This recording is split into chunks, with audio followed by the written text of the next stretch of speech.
Hey everybody, my name's Aaron, and I'd like to welcome you to my channel, Positive by Negative, where we're taking that dark spiritual coal and compressing it and pressurizing it into some shiny spiritual diamonds that we can use to our advantage for our growth and development in this big crazy world of ours. And today, what I'd like to talk about is something that's kind of common to all light workers, is the mission.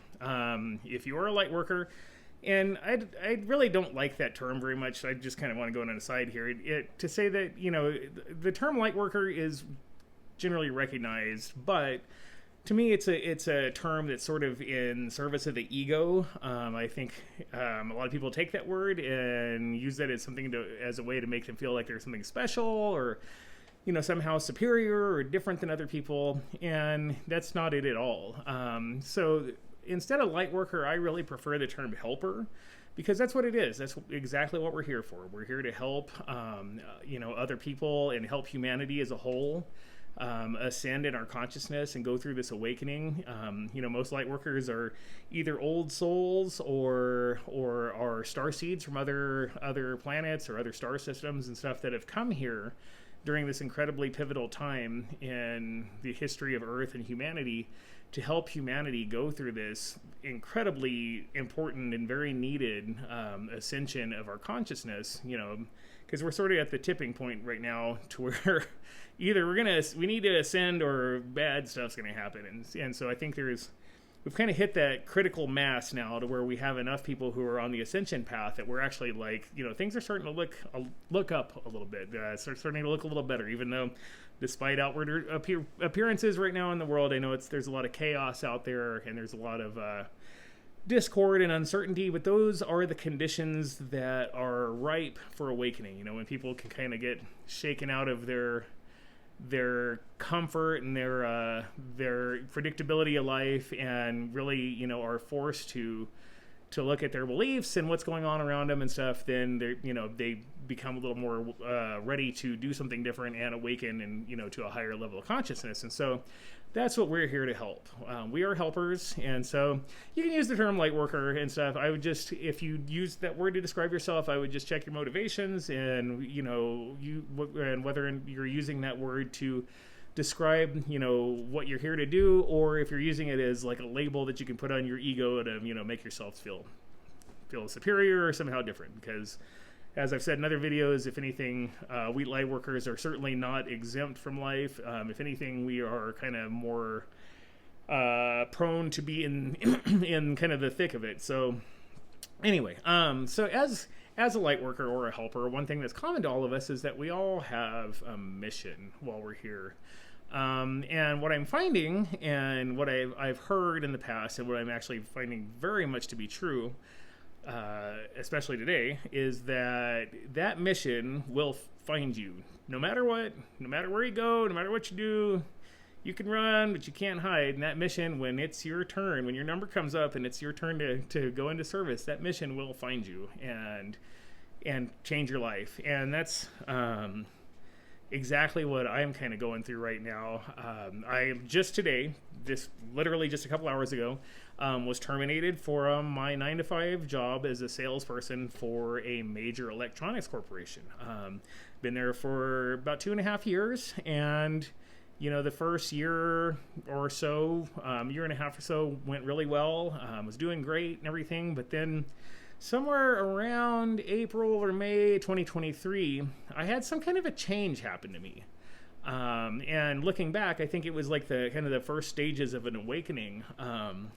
All of a sudden, my priorities changed a lot. I suddenly just like literally overnight lost the ability to watch the news. I suddenly really lost the ability to like watch TV shows or like pay attention to social media. And it was around that time that I really started going on this introspective journey.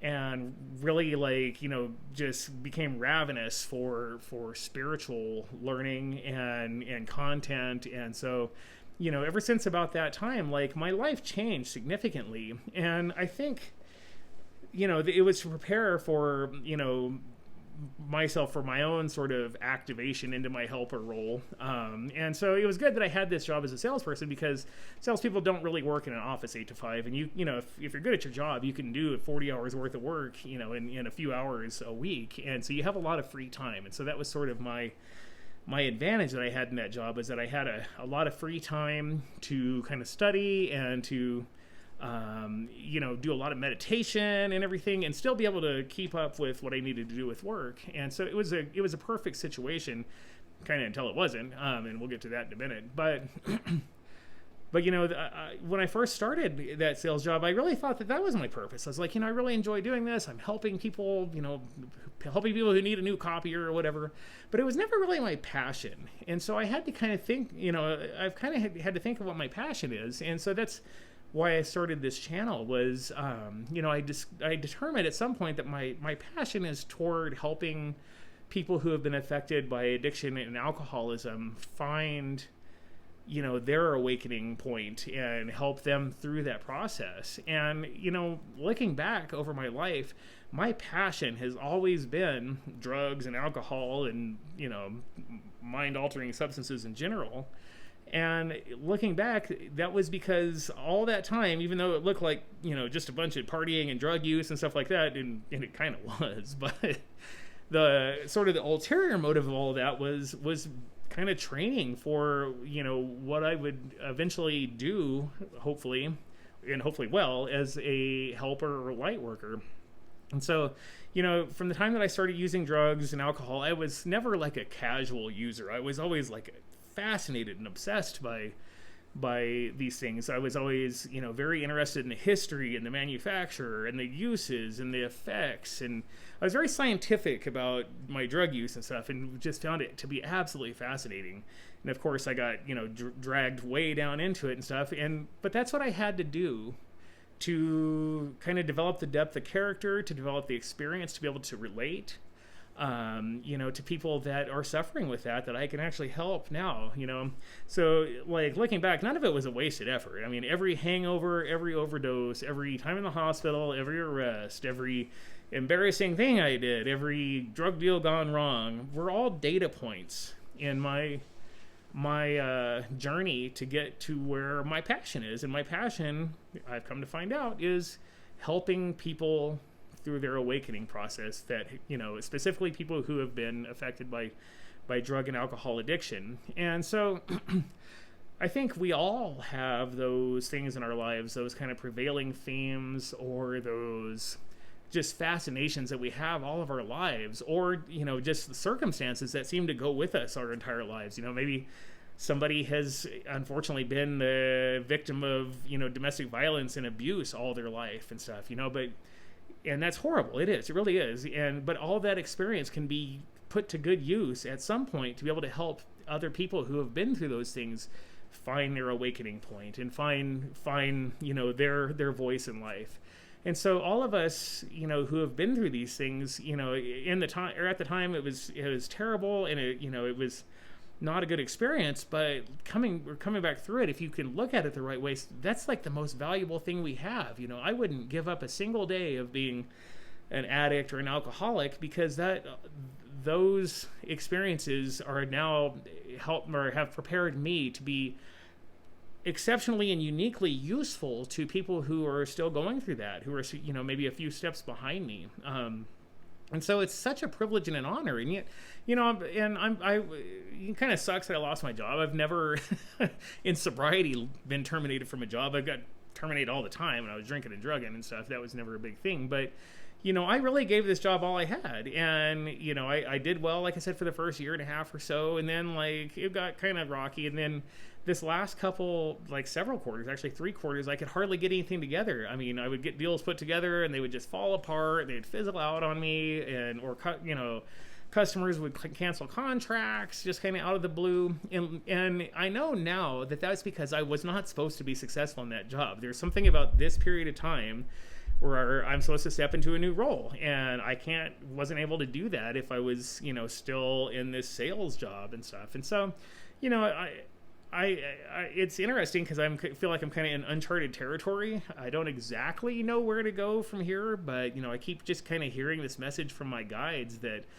just keep suiting up and showing up, go to meetings, make videos, find people that are of kind of a like mind, and just follow the passion, follow where my passion takes me. And it's just such an exciting thing. I feel like a little kid. It's really weird. I lost my job this morning and I feel more liberated, more excited than ever, because I finally feel like I can kind of get on with what it is I'm really meant to do here. And so, I hope that feeling lasts, but fortunately, financially and everything like that, I'm not worried. I'm going to be just fine. But, I think a lot of people, when they lose a job, feel like they lose their sense of purpose. And I kind of feel like in losing my job, I'm sort of discovering my sense of purpose a little more.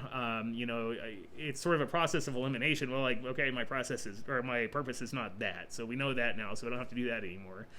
And so, for the moment, it feels like my purpose is to just make YouTube videos that kind of share my experience, strength, and hope as someone who's been to the lowest of low pits of hell with drug and alcohol abuse, and as somebody who, with a lot of help from other people, it certainly was not a solo effort on my part at all. With a lot of help from other people, a lot of very patient sponsors and friends and teachers of all kinds, have helped me up and out. And now I feel like it's sort of my turn to be able to return the favor and use what I've learned and use the grace that's been extended to me as my greatest asset. And so, I know as part of the 3D collective of humanity, losing a job is supposed to be like a devastating, horrible event, and society tells me I should be mad, and I swear, like in my exit interview this morning, everybody was kind of stunned that I wasn't mad. I was just, kind of matter of fact, like, okay, this didn't work out, cool, we know that now, like we can do something different. Because I just didn't feel like I needed to do what society tells me I needed to do and be pissed off and resentful and, place blame and everything. I mean, I gave it my all. It didn't work out. It's not anybody's fault. It just was not in the cards for yours truly. So that's cool, man. I'm glad that I could part from that job amicably. I'm glad that, there's people that work there that are doing very well, that, that maybe that is their purpose in life, and they're doing it exceptionally well. And I'm just excited to find my purpose. So I guess my message is that if you are a light worker or a helper, and you're wondering what your purpose is, don't worry. It's gonna find you. Your purpose will, kind of track you down, and when it's time to stop doing, what you're doing, it's going to help you stop doing what you're doing and, get you onto the path that you're supposed to be, and guide you to your highest usefulness, just like it seems to be doing for me. And so, it's all hope. I think things are going to get amazing from here on out and stuff. And I finally get to live in a place where I feel aligned with my passion. My passion still has to do with drugs and alcohol. Just in this case, it's no longer the consumption of them, but it's the recovery from them, which is a completely new. I mean, it's not a new world, but helping people through that is definitely a very exciting venture for me, and something that I can't. I'm very energized and enthused to get on the road with. So anyway. I wish everybody here another happy 24. I'm going to kind of get on with my weekend here and everything. But, if this video resonated with you, please give me a like, give me a subscribe. If not, no worries, man. We could be friends in some other facet of life. I can't resonate with everybody, but I'm, hoping to reach the people that I can resonate with, and, show you that no matter what, if you're a light worker, you got a purpose, and that purpose will not escape you. So anyway, I hope everybody has another happy 24, and I will see you next time. Thanks.